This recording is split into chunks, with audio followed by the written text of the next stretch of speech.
जय हिंद। आज की इस वीडियो में हम खान सर की पॉकेट जीके का 7वें चैप्टर का निचोड़ आपके साथ डिस्कस करेंगे, जो कि आपके आने वाले सभी एग्जाम्स के लिए इंपॉर्टेंट होगा। तो ये कौन सा चैप्टर है? ये है बौद्ध धर्म। तो बौद्ध धर्म से संबंधित जितने भी इंपॉर्टेंट पॉइंट होंगे वो हम आपके साथ आज डिस्कस करेंगे, ठीक है। तो अगर आप किसी भी वनडे एग्जाम की तैयारी कर रहे हैं, चाहे एसएससी हो, दरोगा, बीपीएससी, एनटीपीसी, रेलवे, किसी भी एग्जाम की तैयारी कर रहे हो, तो ये वीडियो आपके जीके के लिए ब्रह्मास्त्र साबित होने वाली है, ठीक है।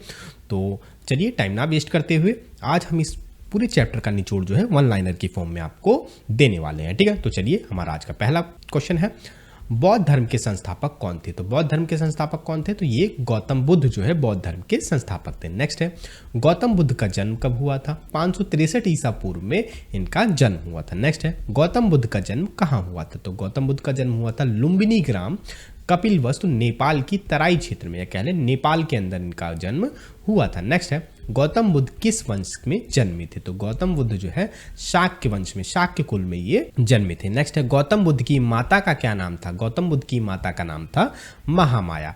नेक्स्ट है, महामाया किस वंश की थी? तो वो जो है कोलीय वंश की थी। किस वंश की थी? कोलीय वंश की। नेक्स्ट है, गौतम बुद्ध के पिता का क्या नाम था? तो गौतम बुद्ध के पिता का नाम था शुद्धोधन। नेक्स्ट है, शुद्धोधन कौन थे? तो ये जो है शाक्य कुल के प्रधान थे। कौन थे? शाक्य कुल के प्रधान थे शुद्धोधन।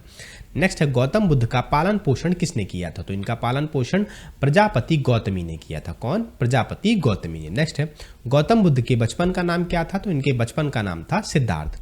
नेक्स्ट है, सिद्धार्थ का विवाह कितनी वर्ष की उम्र में हुआ था?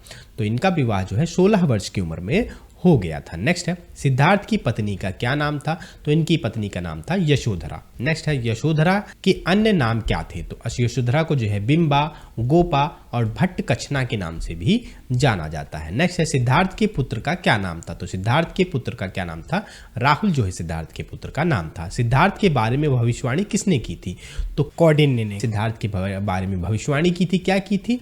कि ये जो है एक बहुत बड़ा सन्यासी बनेगा, ठीक है। नेक्स्ट है, कौंडिन्य ने सिद्धार्थ के बारे में क्या भविष्यवाणी की थी? ये महान सम्राट या फिर महान साधु बनेगा। क्या बनेगा? या तो ये महान सम्राट बनेगा या ये महान साधु बनेगा। नेक्स्ट है, बुद्ध के जीवन को प्रभावित करने वाली घटनाएं कौन सी थी? तो बुजुर्ग व्यक्ति, बीमार व्यक्ति, मृत व्यक्ति और साधु, ये चारों जो हैं बुद्ध के जीवन को प्रभावित करने वाली घटनाएं थी। नेक्स्ट है, सिद्धार्थ ने कितनी उम्र में गृह त्याग किया था? तो इन्होंने 29 वर्ष की उम्र में गृह त्याग किया था। नेक्स्ट है, बौद्ध धर्म में गृह त्याग को क्या कहा जाता है? तो इसमें जो बौद्ध धर्म में महाभिनिष्क्रमण कहा जाता है गृह त्याग को। नेक्स्ट है, बुद्ध के प्रथम गुरु कौन थे? तो बुद्ध के प्रथम गुरु थे आलार कलाम। कौन थे? आलार कलाम बुद्ध के प्रथम गुरु थे। नेक्स्ट है, आलार कलाम ने बुद्ध को कौन सी शिक्षा दी थी? उन्हें शून्य और योग की शिक्षा दी थी आलार कलाम ने। नेक्स्ट है, बुद्ध के द्वितीय गुरु कौन थे? ये थे रुद्रक रामपुत्र। कौन थे? रुद्रक रामपुत्र जो है ये बुद्ध के द्वितीय गुरु थे। नेक्स्ट है, रुद्रक रामपुत्र ने बुद्ध को क्या सिखाया था? इन्हें योग सिखाया था। नेक्स्ट है, बुद्ध ने कठिन तपस्या कहाँ की थी? तो उरुवेला में। कहाँ? उरुवेला में इन्होंने कठिन तपस्या की थी। बुद्ध ने तपस्या किन के साथ की थी? बुद्ध ने तपस्या किन के साथ की थी? तो उन्होंने कौंडिन्य और अन्य साथियों के साथ जो है तपस्या की थी। नेक्स्ट है, बुद्ध का अर्थ क्या होता है? तो बुद्ध का अर्थ होता है ज्ञान। क्या होता है? बुद्ध का अर्थ ज्ञान होता है। नेक्स्ट है, बुद्ध ने कितने वर्षों तक तपस्या की थी? तो उन्होंने 6 वर्षों तक तपस्या की थी। नेक्स्ट है, बुद्ध को ज्ञान प्राप्त कब हुआ था? वैशाख पूर्णिमा की रात को इन्हें ज्ञान प्राप्त हुआ था। नेक्स्ट है, बुद्ध को ज्ञान कहाँ प्राप्त हुआ? तो बुद्ध को जो है पीपल वृक्ष के नीचे निरंजना नदी के तट पर जो है इन्हें ज्ञान प्राप्त हुआ। नेक्स्ट है, ज्ञान प्राप्त करते समय बुद्ध की आयु कितनी थी? इन्हें 35 वर्ष की आयु में इन्हें ज्ञान प्राप्त हुआ। नेक्स्ट है, ज्ञान प्राप्ति के बाद सिद्धार्थ किस नाम से प्रसिद्ध हुए? तो ज्ञान प्राप्ति के बाद सिद्धार्थ गौतम बुद्ध के नाम से प्रसिद्ध हुए। नेक्स्ट है, ज्ञान प्राप्ति का स्थान क्या कहलाया? तो ज्ञान प्राप्ति का स्थान बोध गया कहलाया। नेक्स्ट है, बुद्ध किन नामों से प्रसिद्ध हुए? इन्हें शाक्य मुनि और गौतम बुद्ध कहा जाता था। नेक्स्ट है, बुद्ध ने प्रथम उपदेश कहाँ दिया? तो सारनाथ में इन्होंने प्रथम उपदेश दिया। नेक्स्ट है, बुद्ध ने प्रथम उपदेश किसे दिया? तो इन्होंने कौंडिन्य और उनके साथियों को। किसे? कौंडिन्य और उनके साथियों को। किसे? कौंडिन्य और उनके साथियों को प्रथम उपदेश दिया। नेक्स्ट है, बुद्ध के प्रथम उपदेश को क्या कहा जाता है? तो बुद्ध के प्रथम उपदेश को धर्मचक्र प्रवर्तन क्या कहा जाता है? धर्मचक्र प्रवर्तन कहा जाता है। नेक्स्ट है, बुद्ध के उपदेश किस भाषा में दिए गए? तो इनके उपदेश जो है पाली भाषा में दिए गए। नेक्स्ट है, बौद्ध धर्म का प्रचार कहाँ से आरंभ हुआ? तो ये जो है महाबोधि विहार से, महाबोधि विहार से बौद्ध धर्म का प्रचार आरंभ हुआ। बुद्ध के प्रथम अनुयायी कौन थे? तो तपस और काल्लिक, कौन? तपस और काल्लिक इनके प्रथम अनुयायी थे। नेक्स्ट है बुद्ध ने सर्वाधिक उपदेश कहाँ दिए? तो सर्वाधिक उपदेश दिए श्रावस्ती में। नेक्स्ट है बुद्ध ने सर्वाधिक वर्ष, सर्वाधिक समय, सबसे ज़्यादा समय कहाँ बिताया? तो इन्होंने श्रावस्ती में सबसे ज़्यादा समय बिताया। नेक्स्ट है बुद्ध ने अंतिम उपदेश कहाँ दिया? तो अंतिम उपदेश दिया था वैशाली के अंदर। नेक्स्ट है बुद्ध ने कौन सा मार्ग प्रतिपादित किया? तो बुद्ध ने जो है मध्यम प्रतिपदा, कौन सा? मध्यम प्रतिपदा मार्ग प्रतिपादित किया था। नेक्स्ट है बुद्ध के अनुसार सबसे बड़ी अग्नि क्या है? तो राग जो है सबसे बड़ी अग्नि है। बुद्ध के अनुसार सबसे बड़ी जो है बलि क्या है? तो द्वेष जो है सबसे बड़ी बलि है। नेक्स्ट है बुद्ध के अनुसार सबसे बड़ा सुख क्या है? तो शांति जो है सबसे बड़ा सुख है। बुद्ध के अनुसार मनुष्य किसका निर्माता है? तो बुद्ध के अनुसार मनुष्य अपने भविष्य का निर्माता है। बुद्ध के अनुसार यह संसार क्या है? दुखों का सागर है। ठीक है। नेक्स्ट है मृगदाय, मृगदाय कहाँ स्थित है? तो मृगदाय कहाँ स्थित है? ये सारनाथ के अंदर है। नेक्स्ट है मृगदाय ऋषिपत्तन सारनाथ किससे संबंधित है? मृगदाय ऋषिपत्तन सारनाथ किससे संबंधित है? तो ये बुद्ध के प्रथम उपदेश से संबंधित है। क्या? मृगदाय, ऋषिपत्तन और सारनाथ। नेक्स्ट है अष्टांगिक मार्ग की संकल्पना किस धर्म से संबंधित हो? अष्टांगिक मार्ग की संकल्पना बौद्ध धर्म से संबंधित है। नेक्स्ट है अष्टांगिक मार्ग की संकल्पना किस सूत्र से प्रेरित है? तो ये धर्म चक्र प्रवर्तन सूत्र से प्रेरित है। नेक्स्ट है बौद्ध धर्म को संरक्षण देने वाला प्रथम विदेशी शासक कौन था? तो मिनेंडर पहला शासक था विदेशी जिसने बौद्ध धर्म को संरक्षण दिया। नेक्स्ट है कनिष्क किस देश से था? तो कनिष्क चीन से था। कहाँ था? कनिष्क चीन से था। नेक्स्ट है बुद्ध चरित्र और सौंदरानंद, बुद्ध चरित्र, सौंदरानंद, सूत्रालंकार, प्रज्ञापारमिता के लेखक कौन थे? तो बुद्ध चरित्र, सौंदरानंद, सूत्रालंकार और प्रज्ञापारमिता के जो है लेखक थे अश्वघोष। कौन थे? अश्वघोष। नेक्स्ट है किस शासक ने बुद्ध को आमंत्रित किया था? तो किस शासक ने बुद्ध को आमंत्रित किया था? तो अवंती के शासक प्रधोत ने। किसने? अवंती के शासक प्रधोत ने जो है बुद्ध को आमंत्रित किया था। नेक्स्ट है बुद्ध ने अवंती की यात्रा की या नहीं? बुद्ध ने अवंती की यात्रा की या नहीं?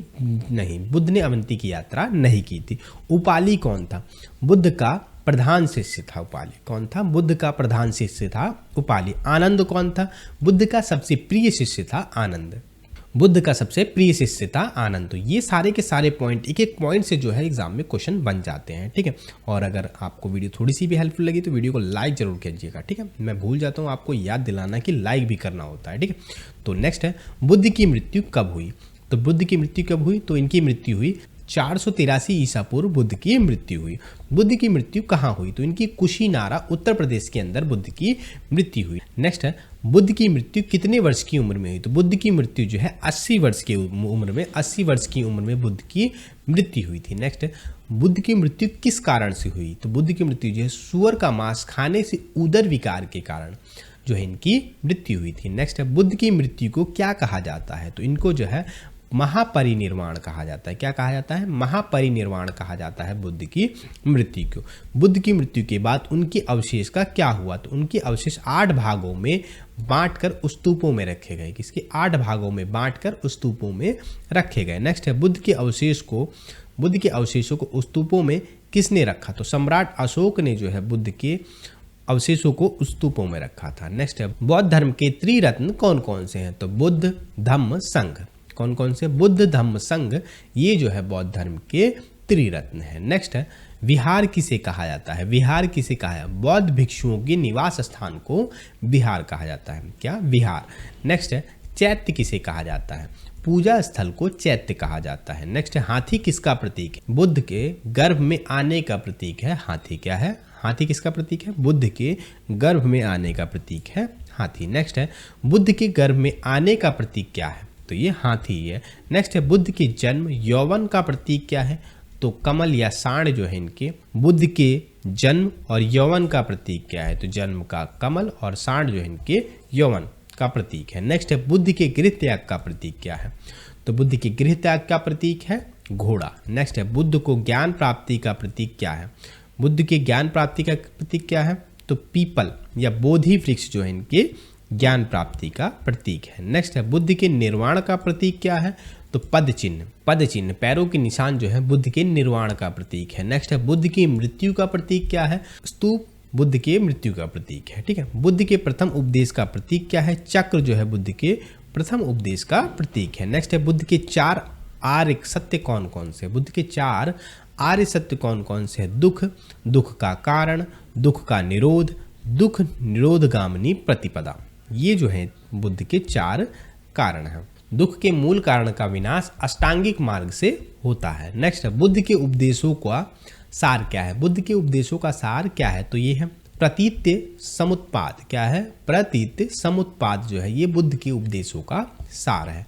नेक्स्ट है, प्रतीत्य समुत्पाद का क्या अर्थ होता है? ऐसा होने पर वैसा होना। ठीक है, नेक्स्ट है, अष्टांगिक मार्ग कितने अंगों से मिलकर बना है? तो अष्टांगिक मार्ग 8 अंगों से मिलकर बना है। नेक्स्ट है, महाभिनिष्क्रमण किस घटना को कहा जाता है? गृह त्याग को महाभिनिष्क्रमण कहा जाता है। संबोधि किस घटना को कहते हैं? ज्ञान प्राप्ति को जो है संबोधि घटना कहा जाता है। नेक्स्ट है, धर्म चक्र प्रवर्तन किस घटना को कहते हैं? उपदेश देना को जो है धर्म चक्र प्रवर्तन कहा जाता है। महापरिनिर्वाण किस घटना को कहते हो? मृत्यु या निर्वाण को जो है ये महापरिनिर्वाण कहा जाता है। नेक्स्ट है, अष्टांगिक मार्ग के 8 अंग कौन कौन से हैं? तो अष्टांगिक मार्ग के 8 अंग कौन कौन से हैं? सम्यक दृष्टि, सम्यक संकल्प, सम्यक वाक, सम्यक कर्मांत, सम्यक आजीव, सम्यक व्यायाम, सम्यक स्मृति और सम्यक समाधि। ये जो है अष्टांगिक मार्ग के 8 अंग हैं। ठीक है, नेक्स्ट है, अष्टांगिक मार्ग को भिक्षुओं का क्या कहा गया है? तो अष्टांगिक मार्ग को भिक्षुओं का कल्याण मित्र कहा गया है। नेक्स्ट है, बौद्ध धर्म किस प्रकार का दर्शन है? तो बौद्ध धर्म जो है क्षणिकवाद या अनित्यवादी है। किस प्रकार का दर्शन है? क्षणिकवाद और अनित्यवादी है। नेक्स्ट है, बौद्ध धर्म के अनुसार यह संसार कैसा है? तो बौद्ध धर्म के अनुसार अनित्य और परिवर्तनशील संसार है। नेक्स्ट है, बौद्ध दर्शन का तत्व ज्ञान क्या कहलाता है? तत्व ज्ञान क्या कहलाता है? तो ये मीमांसी या मीमांसा सिद्धांत कहलाता है। क्या कहलाता है? मीमांसी या मीमांसा सिद्धांत कहलाता है। नेक्स्ट है, बौद्ध धर्म किस आत्मा सिद्धांत को नहीं मानता है? ये नैरात्मवाद को बुद्ध धर्म नहीं मानता है। क्या बुद्ध धर्म पुनर्जन्म में विश्वास करता है? जी हाँ, बौद्ध धर्म जो है पुनर्जन्म में विश्वास रखता है। क्या बौद्ध धर्म ईश्वर को मानता है? नहीं, बौद्ध धर्म ईश्वर को नहीं मानता। बौद्ध धर्म जो क्या है अनिश्वरवादी है। ठीक है, नेक्स्ट है, संघ में प्रवेश को क्या कहा जाता है? तो संघ में प्रवेश को उपसंपदा कहा जाता है। क्या कहा जाता है? उपसंपदा। नेक्स्ट है, संघ में प्रवेश की न्यूनतम आयु कितनी होनी चाहिए? तो 15 वर्ष जो है संघ में प्रवेश की न्यूनतम आयु होनी चाहिए। नेक्स्ट है, बौद्ध धर्म का अंतिम लक्ष्य क्या होता है? बौद्ध धर्म का अंतिम लक्ष्य होता है निर्वाण। नेक्स्ट है, निर्वाण का शाब्दिक अर्थ क्या है? दीपक का बुझ जाना निर्वाण का शाब्दिक अर्थ है। नेक्स्ट है, भिक्षुओं के लिए बुद्ध ने किस पर बल दिया? तो 10 शील पर बल दिया। 10 शील पर बल दिया। तो क्या? नेक्स्ट है, गृहस्थों के लिए बुद्ध ने कौन सा सिद्धांत दिया? तो पंचशील सिद्धांत दिया बुद्ध ने गृहस्थों के लिए। नेक्स्ट है, पंचशील सिद्धांत में 5 नियम क्या है? तो पंचशील सिद्धांत के 5 नियम क्या है? झूठ नहीं बोलना, चोरी नहीं करना, हिंसा नहीं करना, नशा नहीं करना और व्यभिचार नहीं करना। ये सारे के सारे क्या हैं? पंचशील के 5 सिद्धांत हैं। नेक्स्ट है, बौद्ध धर्म के ग्रंथ किस भाषा में है? तो बौद्ध धर्म के ग्रंथ किस भाषा में है? ये पाली भाषा में है बौद्ध धर्म के ग्रंथ। नेक्स्ट है, त्रिपिटक कितने होते हैं? तो त्रिपिटक कितने होते हैं? 3 होते हैं। पहला है, सुत्त पिटक के रचनाकार कौन है? तो सुत्त पिटक के रचनाकार है आनंद। आनंद कौन है? ये गौतम बुद्ध के सबसे प्रिय शिष्य हैं। नेक्स्ट है, सुत्त पिटक को क्या कहा जाता है? बौद्ध धर्म का या बौद्धों का इंसाइक्लोपीडिया कहा जाता है। किसे? सुत्त पिटक को। नेक्स्ट है, सुत्त पिटक में बुद्ध की किस प्रकार की सामग्री मिलती है? तो सुत्त पिटक में शिक्षाएं, जीवन घटनाएं और जातक कथाएं किसमें है? ये सुत्त पिटक में है। नेक्स्ट है, विनय पिटक के रचनाकार कौन थे? तो उपाली। कौन? उपाली जो है ये विनय पिटक के रचनाकार थे। विनय पिटक में क्या क्या मिलता है? तो विनय पिटक में जो है संघ के नियम व आचार मिलते हैं। क्या मिलते हैं? संघ के नियम और आचार। नेक्स्ट है, अभिधम्म पिटक में क्या होता है? तो दर्शन व दार्शनिक विचार होता है। क्या होता है? दर्शन व दार्शनिक विचार होता है। नेक्स्ट है, जातक कथाएं किससे संबंधित होती हैं? तो जातक कथाएं बुद्ध के पूर्व जन्मों की कहानियां हैं। क्या है? बुद्ध के पूर्व जन्मों की कहानियां हैं। नेक्स्ट है, बुद्धों के लिए उपवास के दिन कौन कौन से होते हैं? तो बुद्धों के लिए उपवास के कौन कौन से दिन होते हैं? तो ये अमावस्या, पूर्णिमा, 2 चतुर्थी। ठीक है। बुद्ध का जन्म, ज्ञान प्राप्ति व महापरिनिर्वाण किस दिन हुआ था? तो वैशाख पूर्णिमा के दिन बुद्ध को ज्ञान प्राप्ति हुई और या कह लें उनको महापरिनिर्वाण उनका हुआ। नेक्स्ट है, बुद्ध पूर्णिमा किस धर्म का सबसे पवित्र पर्व है? तो बुद्ध पूर्णिमा जो है बौद्ध धर्म का सबसे पवित्र पर्व है। प्रथम बौद्ध संगीति कब हुई? तो प्रथम बौद्ध संगीति हुई थी 483 ईसा पूर्व। नेक्स्ट है, प्रथम बौद्ध संगीति के समय शासक कौन था? तो उस समय शासक था अजातशत्रु। नेक्स्ट है, द्वितीय बौद्ध संगीति कब हुई थी? तो ये हुई थी 383 ईसा पूर्व। नेक्स्ट है, द्वितीय बौद्ध संगीति के समय का शासक कौन था? तो कालाशोक के समय में द्वितीय बौद्ध संगीति हुई थी। नेक्स्ट है, तृतीय बौद्ध संगीति कब हुई थी? तो ये हुई थी 251 ईसा पूर्व। ठीक है। और तृतीय बौद्ध संगीति के समय शासक कौन था? तो अशोक था तृतीय बौद्ध संगीति के समय शासक। नेक्स्ट है, चतुर्थ बौद्ध संगीति कब हुई थी? तो ईस्वी की प्रथम शताब्दी में। कब हुई थी? ईस्वी की प्रथम शताब्दी में जो है चतुर्थ बौद्ध संगीति हुई थी। तो चतुर्थ बौद्ध संगीति के समय शासक कौन था? तो कनिष्क जो है ये चतुर्थ बौद्ध संगीति के समय शासक था। नेक्स्ट है, प्रथम बौद्ध संगीति कहाँ हुई थी? तो ये प्रथम बौद्ध संगीति हुई थी सप्तपर्णी गुफा राजगृह के अंदर हुई थी। कहाँ? राजगृह बिहार में हुई थी। नेक्स्ट है, प्रथम बौद्ध संगीति के अध्यक्ष कौन थे? तो ये महाकश्यप या महाकश्यप कह लें, ये जो है प्रथम बौद्ध संगीति के अध्यक्ष थे। नेक्स्ट है, द्वितीय बौद्ध संगीति कहाँ हुई थी? तो ये वैशाली बिहार के अंदर हुई थी। नेक्स्ट है, द्वितीय बौद्ध संगीति के अध्यक्ष कौन थे? तो ये थे सर्वकामी या सबकामी जो है ये द्वितीय बौद्ध संगीति के अध्यक्ष थे। नेक्स्ट है, तृतीय बौद्ध संगीति कहाँ हुई थी? तो पाटलिपुत्र बिहार में हुई थी तीसरी बौद्ध संगीति। नेक्स्ट है, तीसरी बौद्ध संगीति के अध्यक्ष कौन थे? तो ये मोगलीपुत्र तिस्सा। कौन थे? मोगलीपुत्र तिस्सा जो है वो तृतीय बौद्ध संगीति के अध्यक्ष थे। नेक्स्ट है, चतुर्बौद्ध संगीति कहाँ हुई थी? ये तो कुंडलवन कश्मीर के अंदर हुई थी। कहाँ हुई थी? कुंडलवन कश्मीर में हुई थी चौथी बौद्ध संगीति। नेक्स्ट है, चतुर्बौद्ध संगीति के अध्यक्ष कौन थे? तो वसुमित्र जो है चौथी बौद्ध संगीति के अध्यक्ष थे। नेक्स्ट है, चतुर्बौद्ध संगीति के उपाध्यक्ष कौन थे? तो अश्वमेघ जो है चौथी बुद्ध संगीति के उपाध्यक्ष थे। नेक्स्ट है, चतुर्थ बौद्ध संगीति में बौद्ध धर्म को कितने भागों में विभाजित किया गया? तो चतुर्थ बौद्ध संगीति में ही जो है बौद्ध धर्म को दो शाखाओं में, एक हीनयान और दूसरा है महायान शाखा में विभाजित किया गया। किसे? बौद्ध धर्म को। ठीक है। नेक्स्ट है, हीनयान शाखा का आदर्श क्या है? तो हीनयान शाखा का अहर्त पद को प्राप्त करना, ये हीनयान शाखा का आदर्श है। नेक्स्ट है, महायान शाखा का आदर्श क्या है? तो बोधिसत्व बनाना। क्या है? बोधिसत्व बनाना। नेक्स्ट है, धार्मिक जुलूस की शुरुआत सबसे पहले किस धर्म में हुई थी? तो धार्मिक जुलूस की शुरुआत सबसे पहले बौद्ध धर्म में हुई थी। नेक्स्ट है, भगवान बुद्ध ने किन धार्मिक तत्वों का विरोध किया? तो भगवान बुद्ध ने किन धार्मिक तत्वों का विरोध किया? तो धार्मिक आडंबर, कर्मकांड, अंधविश्वास, सामाजिक असमानता और वर्ण व्यवस्था का जो है इन्होंने विरोध किया था। ठीक है। नेक्स्ट है, भगवान बुद्ध ने किस प्रकार का धर्म दिया? इन्होंने सरल व आडंबर विहीन धर्म दिया। ठीक है। नेक्स्ट है, मिलिंद पन्हो ग्रंथ के लेखक कौन माने जाते हैं? तो नागसेन जो है मिलिंद पन्हो ग्रंथ के लेखक माने जाते हैं। नेक्स्ट है, मिलिंद पन्हो ग्रंथ किस भाषा में लिखा गया है? तो ये जो है पाली भाषा में लिखा गया है। नेक्स्ट है, मिलिंद पन्हो में किन दो व्यक्तियों के बीच संवाद है? तो यूनानी शासक मिनेंद्र और बौद्ध भिक्षु नागसेन के बीच का संवाद है। किसमें? मिलिंद पन्हो में। नेक्स्ट है, भगवान बुद्ध से संबंधित मूर्तियां किन मूर्ति कला शैली में बनाई गई हैं? तो भगवान बुद्ध से संबंधित मूर्तियां जो हैं ये गांधार, मथुरा और अमरावती शैली में बनी हुई हैं।